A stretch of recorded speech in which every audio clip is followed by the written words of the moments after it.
बात तो इतनी है, जिसकी लाठी उतनी भैंस, जिसकी लाठी उसकी भैंस। महाराज जी, अभी महाराष्ट्र लाठी उनके हाथ में है। बस और दूसरी बात है कि कितने अनाचार करवाएंगे, बाकी तो समय जवाब देगा। चुनाव भी आने ही वाले हैं। सोशल मीडिया पर आपके पास आया है चैनल महालक्ष्मी, कहते हैं पावन दिन चतुर्दशी का, और आज अपावन बात से करेंगे आज की शुरुआत। सादर जय हिंद के साथ करेंगे आपसे बात। एक तमाचा, दो तमाचा, तीन तमाचे लगा दिए महाराष्ट्र सरकार ने पिछले 30 दिन के अंदर, और हम में से चुप चुप चुप कहते हैं हम दीवारें नहीं खींचे, मजबूरी में दीवार बनानी पड़ती है, पहचान अलग दिगंबर श्वेतांबर की करनी पड़ती है। महाराष्ट्र सरकार की बात कर रहे हैं, देख रहे हैं शिरपुर के अंदर, शिरपुर में कैसा भेदभाव हो रहा है। दिगंबर मराठा दिगंबर समाज के बाहर के आकर यहाँ पर गलत बातें कर रहे हैं, मारपीट कर रहे हैं, गाली गलौज कर रहे हैं, कहते हैं महिलाओं से छेड़छाड़ तक के आरोप लगने लगे हैं। डंडे लेकर जाते हैं, शराब पीकर घुसते हैं, कुछ नहीं। वाशिम में आवाज उठा ली, सांगली में उठा ली, कोल्हापुर में उठा ली, पर सरकार के कान पर जू नहीं रहेंगी। ये तो पहली बात थी। फिर आज से लगभग 20 दिन पहले रातों रात में एक किताब भेज दी, ये वाली महावीर स्वामी के 2550वें निर्वाणे महोत्सव वर्ष के अंदर। क्या बात थी, अच्छी बात थी, ताली बजाने वाली बात थी, लेकिन उसके बाद तमाचे वाली बात भी थी कि महावीर स्वामी के चरित्र पर 1 लाख स्कूलों के अंदर 1.5 करोड़ बच्चों के लिए महावीर चरित्र पर लिखो। साथ में उपहार के रूप में किताब भेज दी, जो दिवावादस्पति कि महावीर स्वामी शादी हो गई। जब स्कूल गए पढ़ने के लिए, इंद्र ने आकर सवाल पूछ लिए, उनके लड़की हो गई, निर्वाण आषाढ़ महीने में हो गया। ऐसी बहुत भ्रामक बातें लिख दी। और हाँ, जब जवाब उठा, शोर उठा, कहते हैं ना, गली का शोर मोहल्ले से उठ के बाजार तक पहुंच गया, तब यह एक पत्र निकाल दिया, माफी मांग ली। ओ मिच्छामि दुक्कडम, क्या जवाब का शब्द है, 1-2 शब्दों के अंदर कितना कि दिगंबर समाज के बारे में हम भूल गए थे, हम दिगंबर समाज के महत्व को भूल गए थे, इसलिए हम क्षमा चाहते हैं, अब पुस्तक दोबारा कर देते हैं अगर आप चाहते हैं। लेकिन यह मिच्छामि दुक्कडम के अंदर किस तरह कलई खोली गई, वह अब बात ने एक और तमाचा मार दिया। बिल्कुल ऐसा तमाचा कि बात साफ बात है, मुंह से मिच्छामि दुक्कडम और अंदर गुड़म गुड़म हो रही है महाराष्ट्र सरकार की। देख लीजिए अब यह क्या किया, तीसरी तमाचे की बात। 4 अक्टूबर की बात बताते हैं हमको। 4 अक्टूबर में यह महाराष्ट्र सरकार ने एक खुशखबरी जैन समाज को दी कि उसने जैन अल्पसंख्यक आर्थिक विकास महामंडल की घोषणा कर दी। जैसे जैन कल्याण राष्ट्र ना, इससे अलग हटकर था ये कि कई योजनाओं के लिए बहुत अच्छी बात थी। खास बात बता दें आपको, इसके लिए 100 करोड़ का फंड रखा गया। राजस्थान में फंड नहीं है, वहाँ केवल सुझाव भेजने हैं उसको कल्याण बोर्ड को। बहुत फ़र्क है कि वहाँ कल्याण बोर्ड के हम ताली पीटते रहे, पर यहाँ पे इसलिए 100 करोड़ का फंड दिया गया। बस 100 करोड़ नहीं, उस 100 करोड़ का मतलब है जैन समाज को 1000 करोड़ मिल गया। आप सोचेंगे कैसे? यानी जैनों को कोई भी ऋण लेते हैं तो ऋण आपको सीधा बैंक से लेना है, लेकिन बैंक को जो ब्याज देना है वह ब्याज आपके हिसाब से यह आर्थिक विकास महामंडल देगा। समझ गए आप?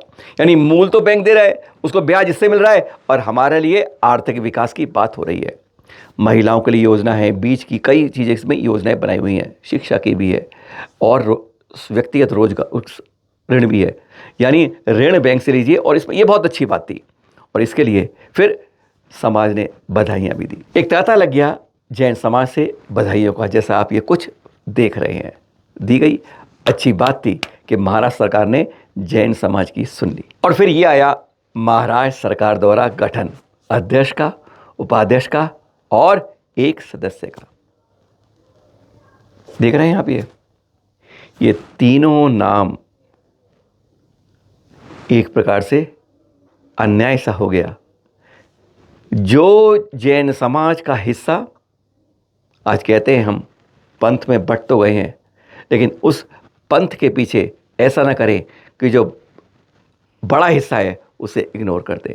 पिछले कुछ समय से ऐसा ही एक प्रकार से अन्याय हो रहा है दिगंबर जैन समाज से। हम अलग भेदभाव नहीं करना चाहते, पर इस तरह की जब बातें सामने आती हैं तब बोलना पड़ जाता है। 2 मूर्ति पूजक श्वेतांबर भाई, ललित गांधी दोनों, और फिर नीचे स्थानकवासी श्वेतांबर समाज से। यानी दिगंबर समाज जो इसका दादा होता है कि 80 से 90% महाराष्ट्र के अंदर दिगंबर समाज है। सतारा जाओ, सांगली जाओ, कोल्हापुर जाओ, यहाँ तो आपको 95% दिगंबर समाज मिलेगा। और ये ऐसी क्षेत्र है जहाँ पर इनके कहने पर ही विधायक और सांसदों की चुनाव हो पाते हैं। यानी वहाँ पर विधायक ही केवल दिगंबर जैन समाज का होता है। आज यह बातें हैं और वहाँ पर एक प्रकार से दूध में पड़ी मक्खी को यूं करके निकाल दिया गया है, इस नोटिस से दिया गया। ललित गांधी जी और अरविंद शाह जी को बधाई भी दी गई, समाचारों में छपा भी। एक अध्यक्ष और एक उपाध्यक्ष और दोनों मूर्ति पूजक समाज से। पर इसके बाद दिगंबर समाज में अब वह चोट लगी जो कहा अपने पोस्ट का हेडिंग पढ़ लिया था। यह अल्पसंख्यक आयोग है, कोई भी सरकार जो नीति बनाती है, कोई भी योजना बनाती है, कोई भी गठन करती है तो वो न्याय के साथ करती है। आपने देखा भी है चुनावों के अंदर कि जिसका जितना वजन होता है उसको उस हिसाब से ही वह आगे रखती है, चाहे उम्मीदवारी हो चाहे कुछ और योजना हो। पर यहाँ पर जिसका दावा है कि 80 से 90% जो दिगंबर जैन समाज है उसको यहाँ श्वेतांबर मूर्ति पूजा के रूप में एक प्रकार से बाहर निकाल के रख दिया। ये अन्याय हम देख रहे हैं, शेरपुर के अंदर यह अन्याय हो रहा है। आपने सुना ना भी शुरू में क्या कहते थे आचार्य सुनील सागर जी कि वक्त चुनाव का आएगा, आज जिसकी लाठी है वही भैंस को भगा ले जाएगा। आज वही हो रहा है। इस अन्याय के विरुद्ध कहते हैं दिगंबर जैन समाज का यह वर्तमान सरकार चीरहरण कर रही है। क्यों नहीं सुन रही है? ऐसा दबाव क्या आ रहा है कि एक को देकर जिसको 20% की गिनती है उसको 80% से भी ज़्यादा फायदा दी जाए। और इस तरीके से यह भेदभाव की नीति सरकार के अंदर जब होने लगती है, सत्ता प्रयोग करता है, तो कहीं ना कहीं समाज के लिए चिंता की बात हो जाती है। जगह जगह भी आंदोलन किए थे, सांगली में किया था, कोल्हापुर में किया था, वाशिम में किया था, लेकिन क्या हुआ इसका? सरकार पर कोई फर्क नहीं पड़ रहा। जब तक राजनीतिक पहल आपकी कमजोर रहेगी, जब तक आपके अंदर एकता संगठन मजबूत नहीं होगा, तो इसी तरीके से दिगंबर समाज को बार बार इस तरह से शर्मसार होना पड़ेगा। इन योजना को अब फायदा क्या मिलेगा? चुनाव घोषित हो गए हैं, ताकत दिखाने का वक्त भी आया है। हमारे मुनि सुधार जी ने संगठन का ऐलान भी किया है।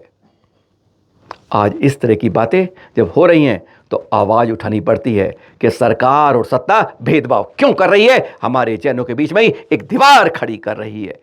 न्याय होना चाहिए, यह नहीं कि इनको क्यों पद मिला, बात यह है कि उनको क्यों पद नहीं मिला, बराबर क्यों नहीं किया गया। सिर्फ सवाल इस बात का है, भेदभाव सरकार क्यों बरत रही है।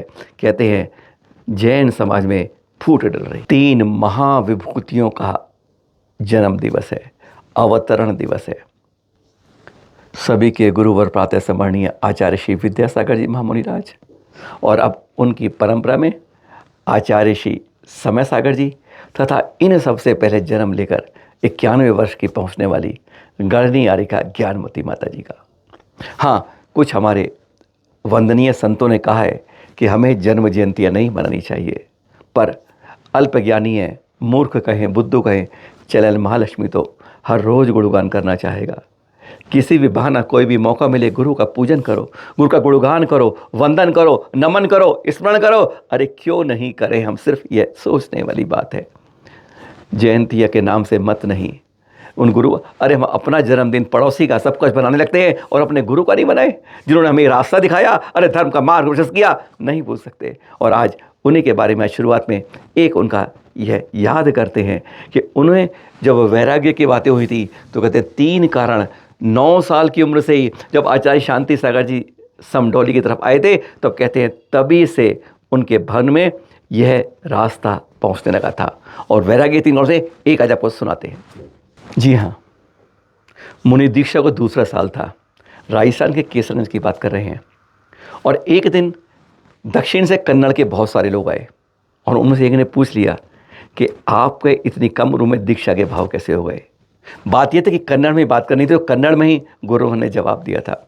आज आपको कहते 3 कारण से वैराग्य की भावना बलवती हुई थी। पहली बात बताते हैं, कहते एक कथा थी जो उन्होंने सुनी थी और उससे मन अपने धर्म के प्रति आस्था की थी। आज वह जरूरी है हमारे लिए, निष्ठा की थी, समर्पण की थी।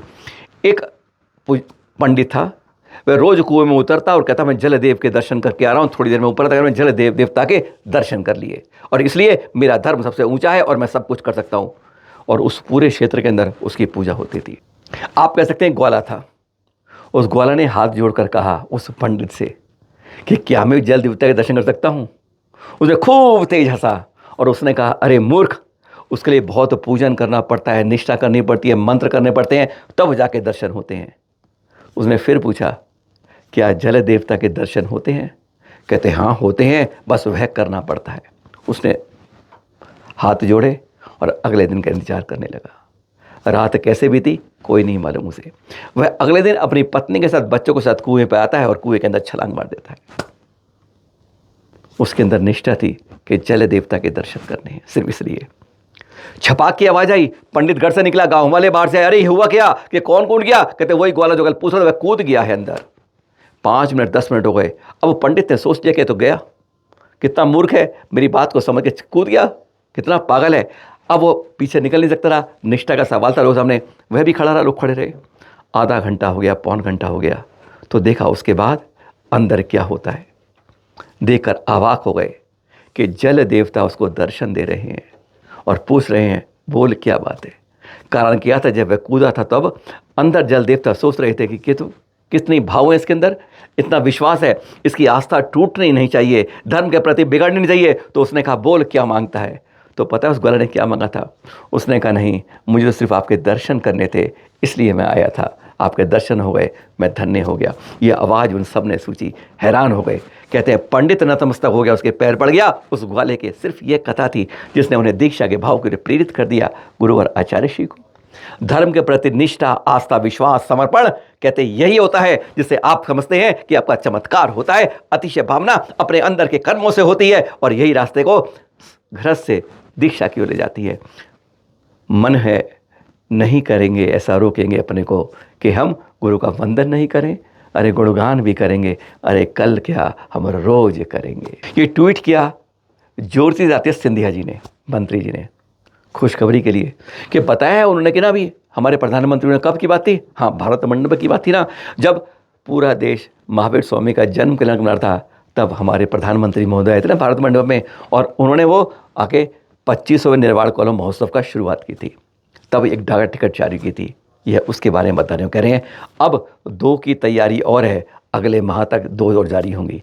एक आचार्य श्री शांति सागर जी का, जिनका अब आचार्य शताब्दी समारोह मना रहे हैं, और दूसरा पारस प्रभु पर हमारा जैन समाज जिनको भूलता जा रहा है, जिनका 28वां मोक्ष कल्याणक और 29वां जन्म कल्याणक वर्ष है ये। पर नहीं, हमें कोई मतलब नहीं। पर उन्होंने क्या कहा, सुनिए जरा सिंधिया जी से। 2 डाक टिकट हमारे परशुराम भगवान के जिंदगी पर और 2800 महानिर्वाण पर, 2900 जन्म जयंती पर आने वाले दिसंबर में मैं निकाल रहा हूं जैन समाज के लिए टिकट। और साथ ही सागर मुनि जी के ऊपर भी हम लोग इस पर कार्रवाई कर रहे हैं, और भगवान महावीर पर 20 अप्रैल 2024 को प्रधानमंत्री जी ने स्वयं डाक टिकट निकाला था। ये देख रहे हैं आप, भारत का नहीं कनाडा के दृश्य हैं।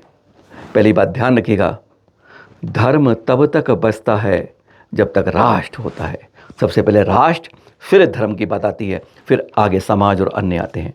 देख रहे हैं ये कनाडा के दृश्य, जहाँ पर हमारे राष्ट्रीय ध्वज को फाड़ा जा रहा है, जलाया जा रहा है, पूर्व प्रधानमंत्री के पुतले को, हमारे वहाँ के एम्बेसडर को किस तरीके से कर रहे हैं, और ये सब कुछ कनाडा की पुलिस के समक्ष हो रहा है।